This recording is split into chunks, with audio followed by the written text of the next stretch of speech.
Everyone, myself Rahul Kunawat. और आज हम बात करने वाले हैं हीमोग्लोबिन के सेकंड पार्ट पे। हीमोग्लोबिन का जो टॉपिक स्टार्ट किया था अपन ने, इससे पहले जो वीडियो बनाया था उसके अंदर मैंने हीमोग्लोबिन के बारे में बताया था कि जो किस तरह से हीमोग्लोबिन का फॉर्मेशन होता है और वो हमारी मैच्योर आरबीसी के अंदर होता है और क्या क्या स्टेप होते हैं, सारी चीज़ें मैंने वहाँ पे डिस्कस कर दिया था। फिर वहाँ पे उसके बाद में मैंने बताया था कि अगले वीडियो के अंदर मैं हीमोग्लोबिन का स्ट्रक्चर के बारे में बात करूँगा कि किस तरह से इसका स्ट्रक्चर फॉर्म होता है और जो इसका जो डिग्रेडेशन है वो किस किस तरह के पार्ट में डिग्रेडेशन होता है, वो सारी चीज़ इस वीडियो के अंदर मैं बताऊँगा। जनरली हीमोग्लोबिन की अगर बात की जाए तो हीमोग्लोबिन की अगर बात करूँ तो ये हीमोग्लोबिन है, ये ब्लड में पाया जाने वाला एक प्रोटीन है, करेक्ट, जिसमें एक कंजुगेटेड प्रोटीन होता है और ये कंजुगेटेड जो प्रोटीन का जो स्ट्रक्चर होता है वो हमारे प्रोस्थेटिक ग्रुप्स के साथ जुड़ा होता है। और जो वो प्रोस्थेटिक ग्रुप्स हैं वो एक तरह का पिगमेंट होते हैं और उस पिगमेंट को ही अपन हीम कहते हैं, करेक्ट। मैंने कहा कि हमारे जो ब्लड है, ब्लड के अंदर क्या होगा कि ब्लड के अंदर हीमोग्लोबिन है ना, ये हमारे ब्लड के अंदर पाया जाने वाला एक प्रोटीन है, प्रोटीन स्ट्रक्चर है, जिसमें एक कंजुगेटेड प्रेजेंट प्रोटीन प्रेजेंट होता है। और जो प्रोटीन का जो स्ट्रक्चर होता है वो हमारे प्रोस्थेटिक ग्रुप्स की अगर बात की जाए वो प्रोस्थेटिक ग्रुप्स के साथ बाइंड हो जाता है, जुड़ जाता है उसके साथ। और वो जो प्रोस्थेटिक ग्रुप्स होता है वही एक पिगमेंट होता है और वो जो पिगमेंट है वो पिगमेंट ही एक हीम का फॉर्मेशन करता है। जनरली जो हीमोग्लोबिन का जो स्ट्रक्चर है दो पार्ट में डिवाइड होता है, एक हीम और एक ग्लोबिन, दो से मिलके बना होता है। हीम का मतलब, और पहले वाले वीडियो के अंदर मैं बता ही दिया था कि किस तरह से हीमोग्लोबिन का फॉर्मेशन होता है, कहाँ कहाँ फॉर्मेशन होता है, किस किस स्टेप से फॉर्मेशन होता है, वो सारी चीज़ें बता दी थी मैंने। तो हीम की अगर बात की जाए ये एक पिगमेंट पार्ट है और ग्लोबिन्स की बात की जाए ये एक प्रोटीन पार्ट है। जो हीम की अगर बात की जाए ये हमारे दो तरह के पार्ट में फिर डिवाइड होता है, दो तरह के सब पार्ट में डिवाइड होता है, एक आयरन और एक पोरफायरिन। आयरन की अगर बात की जाए तो इसके अंदर जो आयरन प्रेजेंट होता है वो एक फेरस की फॉर्म में प्रेजेंट होता है, मतलब Fe2+ की फॉर्म में प्रेजेंट होता है। पोरफायरिन की अगर बात की जाए तो टेट्रा पायरोल्स स्ट्रक्चर होता है इसका, वो जिसके अंदर जो फेरस है वो Fe+2 स्टेट से अटैच हो जाता है। जब आप अभी इस वीडियो के अंदर ही कुछ मिनट बाद में इसका स्ट्रक्चर ड्रॉ करना बताऊंगा तो वहाँ पे बताऊंगा कि किस तरह से जो टेट्रा पायरोल्स है वो हमारे फेरस आयन से कनेक्टेड होता है, वो सारी चीज़ें बताऊंगा। ग्लोबिन्स की अगर बात की जाए तो ग्लोबिन्स एक प्रोटीन पार्ट है और प्रोटीन पार्ट है तो जाहिर सी बात है कि इसके अंदर पॉलीपेप्टाइड चेन होगी। तो दो तरह की पॉलीपेप्टाइड चेन होती है, एक अल्फा चेन और एक बीटा चेन, दोनों की दोनों पेयर्ड हैं। और जो अल्फा चेन की अगर बात की जाए इसके अंदर 141 अमीनो एसिड होते हैं और बीटा चेन के अंदर 146 अमीनो होती है।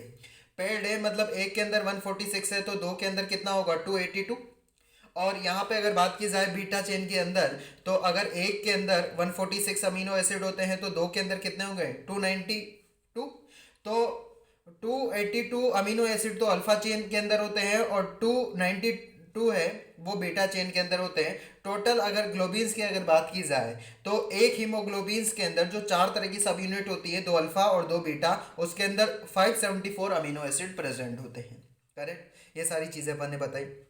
अब जाहिर सी बात है कि ये हमारा हीमोग्लोबिन का स्ट्रक्चर है, तो जब एक ग्लोबिन्स मॉलिक्यूल्स है, अब वो चार तरह की सब यूनिट कंसिस्ट करता है, दो तो अल्फा, अल्फा 1 अल्फा 2 और दो बीटा, है ना। तो चार हीमोग्लोबिन से चार मतलब कहने का मतलब ये है कि ये जो एक जो अब चार हीमोग्लोबिन मॉलिक्यूल्स की अगर बात की जाए, करेक्ट, तो उन चार हीमोग्लोबिन से चार तरह के जो ऑक्सीजन, चार हीमोग्लोबिन जो यूनिट है, अल्फा बीटा, दिमाग लगाने वाली चीज़ है, बीटा और बीटा 1, तो ये मतलब एक हीमोग्लोबिन के स्ट्रक्चर की अगर बात की जाए तो उसके से कितने ऑक्सीजन मॉलिक्यूल्स बाइंड होंगे, वो चार ऑक्सीजन मॉलिक्यूल्स बाइंड होंगे ना यार। तो ये सारी चीज़ें अपन देखते हैं। उसके बाद में कुछ जनरल बातें हैं कि जो हीमोग्लोबिन से इसका ग्लोबुलर प्रोटीन से ही, और ये एक वाटर सोल्यूबल्स है जनरली, करेक्ट। और सेकंड है कि क्वाटरनरी स्ट्रक्चर होता है। क्वाटरनरी स्ट्रक्चर का मतलब है कि 3D स्ट्रक्चर होता है। सॉरी 4D स्ट्रक्चर होता है इसका।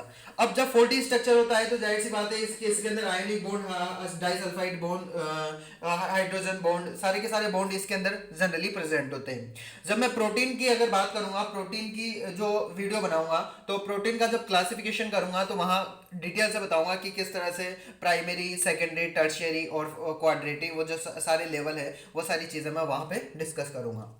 और ये वाटर सोल्यूबल स्ट्रक्चर होता है और ये कैरी करता है ऑक्सीजन। कैरी करता है ऑक्सीजन, इसका मतलब क्या है कि यह आपकी बॉडी में जो ब्लड वेसल्स होते हैं ना, उसमें जो फ्लो करता है, करेक्ट। बट जो उसके, ये जैसे हमारी बॉडी है, अब इस बॉडी के अंदर मतलब ये जो ब्लड वेसल्स प्रेजेंट होगी तो उस ब्लड वेसल्स के अंदर जो ये क्या है उसका फ्लो होगा, करेक्ट, फ्लो करेगा ये। और कि दो फॉर्म में फ्लो करता है, एक ऑक्सीजनेटेड फॉर्म में और एक डीऑक्सीजनेटेड फॉर्म में। ये तो हुई हमारे हीमोग्लोबिन के बारे में बात की, किस किस तरह के पार्ट से मिलकर बना होता है हीमोग्लोबिन।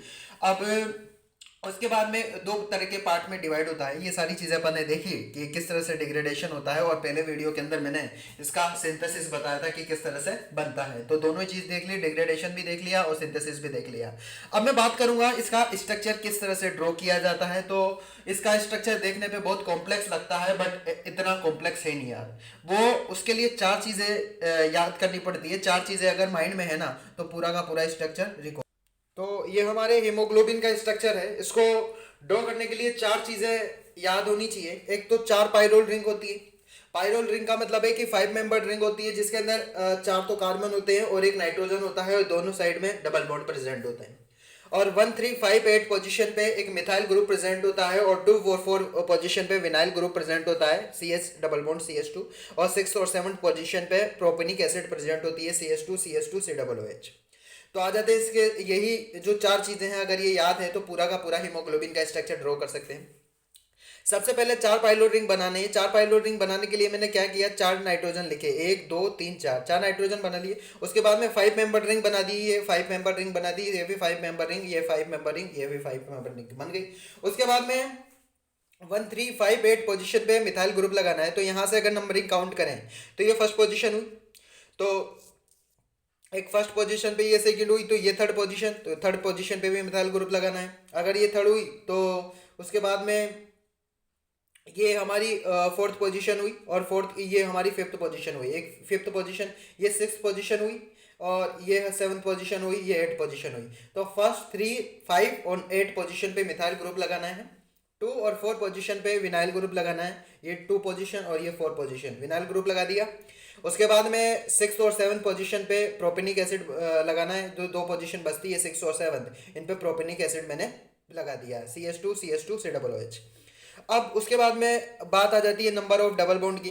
तो नंबर ऑफ डबल बॉन्डिंग कैसे करना है कि सिंगल डबल इस तरह से स्ट्रक्चर शो करना है। अब ये जब सिंगल डबल होगा तो मतलब रेजोनेंस शो करेगा, जिसकी वजह से इसकी जो हीमोग्लोबिन के जो स्ट्रक्चर है उसकी स्टेबिलिटी बढ़ जाती है। क्योंकि कोई भी स्ट्रक्चर की अगर बात की जाए, जब उसके अंदर रेजोनेंस होता है तो उसकी स्टेबिलिटी बढ़ जाती है। तो देखो मान लो कि अगर मैंने यहां से डबल बॉन्ड लगाया तो double single double single double single double single double single double single double single double single double single double single double बना दिया। इस तरह से बनाना सिंगल डबल। और उसके बाद में जो आयरन मॉलिक्यूल्स है, जो Fe+2 है, वो सेंटर में प्रेजेंट होता है, और वो एक मतलब जो 2 नाइट्रोजन के साथ तो एक पार्शियली बॉन्ड बनाता है, मतलब डॉट डॉट से शो करेंगे, और 2 नाइट्रोजन के साथ एक फुली कंप्लीट लाइन बनाता है। इस तरह से अपन हमारे हीमोग्लोबिन का स्ट्रक्चर बन जाता है। और वहां पे मैंने ऊपर बताया था कि जो मैं नीचे बताऊंगा कि जब स्ट्रक्चर बताऊंगा जब कि जो हीमोग्लोबिन का स्ट्रक्चर था, हीम और ग्लोबिन्स में टूटता है। तो जो हीम एक आयरन मॉलिक्यूल्स था, और जो ग्लोबिन से टेट्रापायरोल है। टेट्रापायरोल मतलब 4 तरह की पायरोल रिंग है, पता चल रहा है, और ये आयरन मॉलिक्यूल से जुड़ी होती है। ये सारी चीजें मैंने बता दी है। तो आशा करता हूं कि ये वीडियो आपको पसंद आई हुई होगी। अगर ऐसा हुआ है तो please like share and subscribe my medicos studio YouTube channels, और इसके जो नोट्स है वो अपने Telegram channel medicos studio Telegram channel पे मिल जाएंगे आपको। और थैंक यू।